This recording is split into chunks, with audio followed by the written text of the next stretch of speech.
In West Africa, members of the Joint Action Committee of Non-Academic Staff Union and Senior Staff Association of Nigerian Universities have opposed the decision of the union executives to suspend the ongoing strike.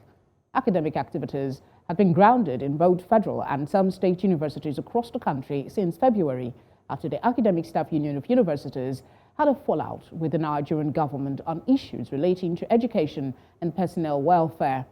At a congress held in Lagos, southwest Nigeria, members of the union expressed their grievances as they refused to resume academic activities. Niyi, Omoniyi, was there for News Central. We are at the University of Lagos, one of the oldest and one out of the 170 universities situated in Nigeria. Fun fact, there are over 79 private universities in this country, 43 federal universities and 48 state universities. But what we're talking about today is the ASU strike, and it only affects the federal and the state universities.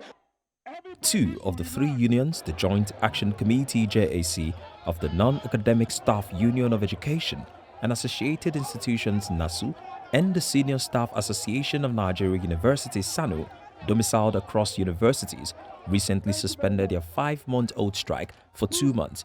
It, however, seems its members are not pleased.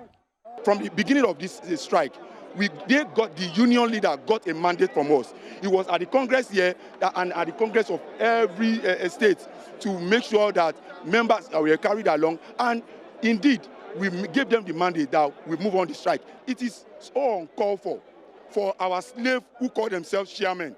We put our votes for them to be in that place because all of us could not be in that place at the same time. And for them to now sit down in Abuja after the collection of some brown envelope and to call off that strike, it is highly uncalled for. And we say no to that. We are not resuming, we are not working, we are not doing any work until we have an alert on our phone. Not just a promise, not just empty promise, until we have alert on our phone. The union leaders react. Our union followed due process when we back on this strike, comrades. And I want to say this, comrades, I want to appeal to you. We have to allow government to implement all the offer given to them. As I speak today, this directive of the national headquarters is that everybody, NASU member and SSANU member should resume. We now give opportunity. Then they marched to close down the secretariat. We are taking possession of this office. We are taking possession of our vehicle.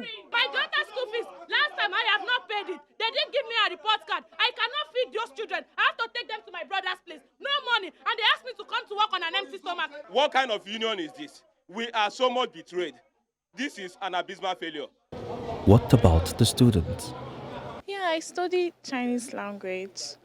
By now, I'm supposed to be doing my surveys, but I can't do my clearance because of the strikes. Them pulling out of the strike means some non-academic activities are going to resume, and it's a hope that ASU would still call off their strike.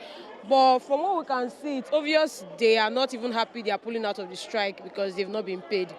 So I really don't see much of a difference with why the strike is on, but we still hope for the best. Between 1999 and the end of 2021, ASU went on strike for 60 months and 7 days. As for 2022, it's 5 months and counting. Away from the rancor, and now to the eerie quiet where the classrooms are located.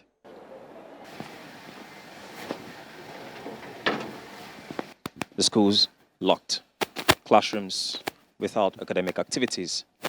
When will all this end? I guess the answer lies in the hands of the elephants in the room, the Nigerian government and the union. Niyi, Omoniyi, reporting for News Central.